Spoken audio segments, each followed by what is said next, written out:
오늘 본문의 고린도전서 15장은 부활장이라고 불리는 본문입니다.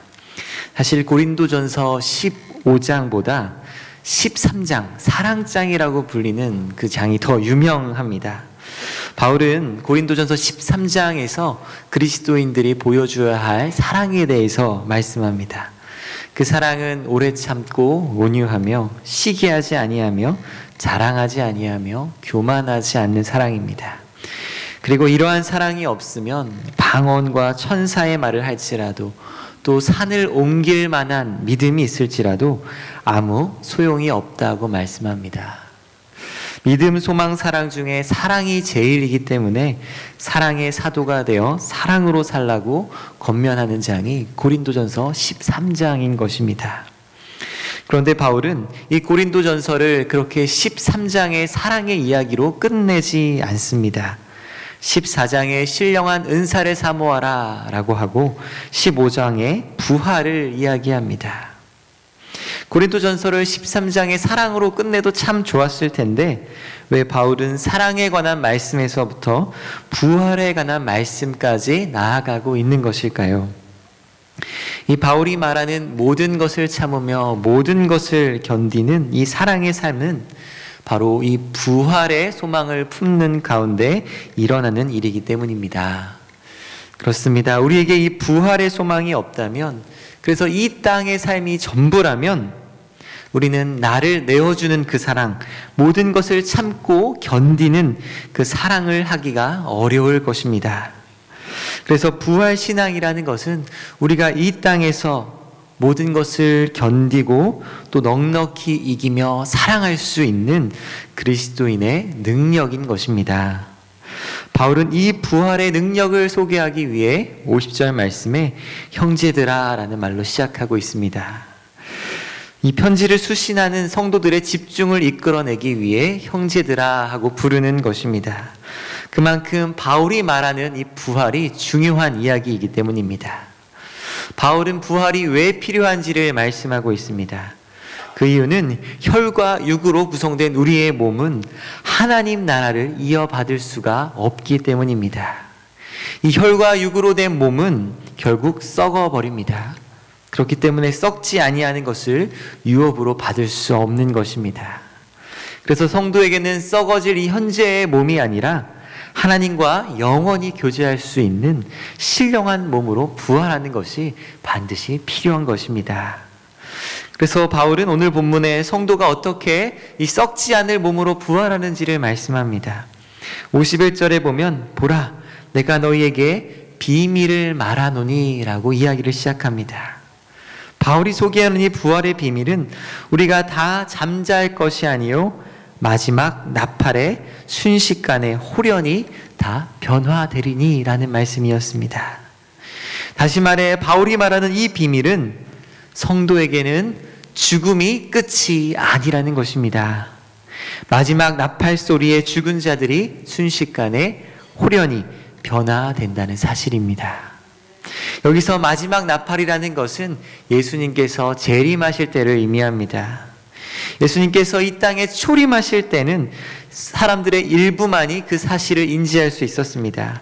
하지만 예수님의 재림 때에는 나팔 소리와 함께 모든 사람들이 알아볼 수 있도록 다시 오실 것입니다. 그때 예수님만 다시 오시는 것이 아니라 아주 중요한 일이 한 가지 더 일어납니다. 바로 죽은 자들의 부활 사건입니다. 이 부활은 죽은 자들이 이전의 몸으로 부활하는 것이 아닙니다. 썩지 아니할 새 몸으로 변화되어 다시 살아날 것입니다. 그때 살아있는 신자들도 새 몸으로 변화될 것입니다. 이 모든 일은 하나님께서 하실 일들입니다. 그래서 53절에 보면 이러한 과정을 옷 입는 것에 빗대어 설명하고 있습니다. 마치 옛 옷을 벗고 새 옷을 입는 것처럼 약하고 썩을 몸이 썩지 아니할 옷을 입게 될 것입니다. 죽은 몸이 죽지 아니한 몸을 입게 될 것입니다. 그리고 그때에는 마침내 사망이 삼켜질 것입니다.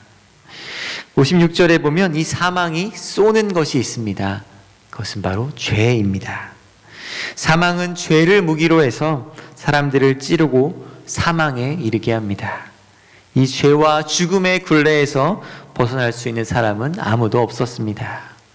그런데 예수님께서 십자가와 부활로 이 사망에 대한 승리를 우리에게 주셨습니다. 예수님께서 십자가에서 모든 심판을 우리를 대신하여 받으심으로 우리는 죄에서 해방될 수 있었습니다. 그리고 예수님의 부활을 통해 죽음으로부터 해방을 허락해 주셨습니다. 이것을 믿는 성도들은 예수님께서 다시 오실 때 몸이 부활하는 과정을 통해 해방을 실제로 경험하게 될 줄로 믿습니다. 사랑하는 제2가족 여러분, 예수님께서 주신 이 부활의 소망을 가지고 우리가 어떻게 오늘을 살아갈 수 있을까요? 어떻게 하면 이 부활의 능력을 경험하며 살아갈 수 있을까요? 우리 58절 말씀 같이 읽도록 하겠습니다. 그러므로 내 사랑하는 형제들아, 견실하며 흔들리지 말고 항상 주의 일에 더욱 힘쓰는 자들이 되라.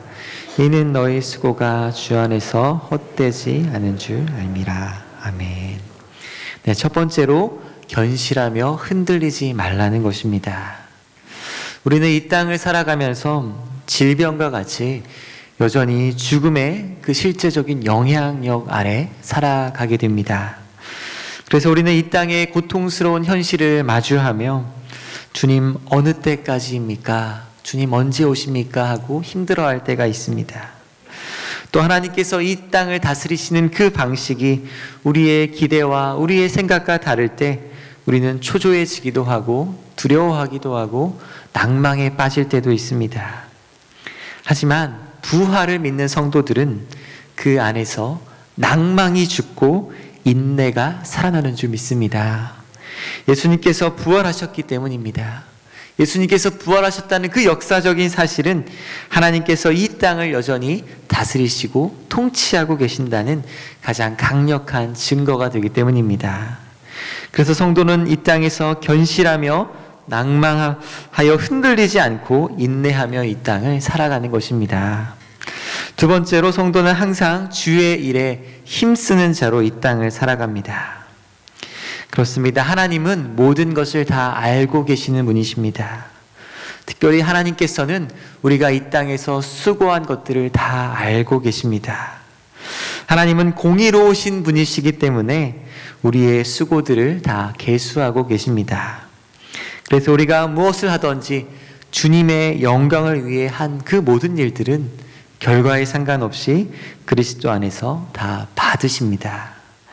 그리고 하나님은 우리의 모든 노력과 과정을 아십니다. 그리고 거기에 합당한 상을 주시는 분이십니다. 하나님은 그분의 공평하심 가운데 풍성하게 채워주시는 하나님이십니다. 그래서 바울은 58절 말씀에 주 안에서 너희의 모든 수고가 결탄코 헛되지 않을 것이다 라고 말씀합니다. 하나님께서 우리가 행한 것보다 더 풍성하게 받도록 해주실 것이기 때문입니다. 그러나 우리가 반대로 이 땅에서 참된 주인이신 하나님을 위해 살아가지 않고 다른 것을 위해 살아간다면 그것들에 대해서는 주님께서 보상하지 않으실 것입니다. 성경의 원리는 무엇이든지 뿌린 대로 거두는 것이기 때문입니다. 그러므로 이 땅에서 참된 주인이신 주님을 위하여 눈물로 씨를 뿌리시기 바랍니다. 그 모든 수고가 헛되지 않도록 주님께서 반드시 갚아주실 것입니다. 마지막으로 부활의 능력은 십자가의 죽음에서 나오는 것입니다. 예수님의 부활 사건은 어느 날 갑자기 일어난 것이 아닙니다. 예수님의 이 영광스러운 부활은 십자가 다음에 온 것입니다. 다시 말해 십자가 없이는 부활도 없습니다. 그러므로 우리도 부활을 향해 달려간다면 먼저 십자가 앞에 나아가야 하는 줄로 믿습니다. 예수님과 같이 십자가를 지고 가야 하는 것입니다. 십자가에서의 그 죽음이 분명해야 예수님의 부활의 능력을 경험할 수 있기 때문입니다. 그래서 고린도전서 15장 31절을 보시면 사도 바울은 이렇게 이야기합니다. 너희에 대한 나의 자랑을 두고 단언하노니 나는 날마다 죽노라 하는 고백입니다. 바울이 날마다 죽노라 라고 고백한 것은 바울이 얼마나 비참하게 살았는가를 말하는 것이 아닙니다. 바울은 나의 자랑을 두고 단언하노니라고 말하고 있습니다. 자랑인 것입니다. 어떻게 날마다 죽는 것이 자랑이 될 수 있습니까? 이것은 날마다 죽음을 통해 날마다 예수님 안에서 부활을 경험하기 때문입니다. 그래서 부활절은 단순히 기념일이 아닙니다. 날마다 나는 죽고 부활하신 예수와 함께 사는 그리스도인의 삶 자체가 부활인 것입니다. 말씀을 정리하겠습니다. 우리는 예수님께서 다시 오실 그때에 새로운 부활의 몸으로 변화되게 될 것입니다. 그러므로 그 부활의 그날을 소망하시기 바랍니다. 이 땅에서 견실함으로 흔들림 없이 살아가시기를 바랍니다. 또 모든 일에 죽게 하듯 수고함으로 살아가되 바울처럼 이 날마다 나는 죽노라 하는 이 고백으로 십자가에 더 가까이 나아가는 성도님들 되시기를 축원드립니다.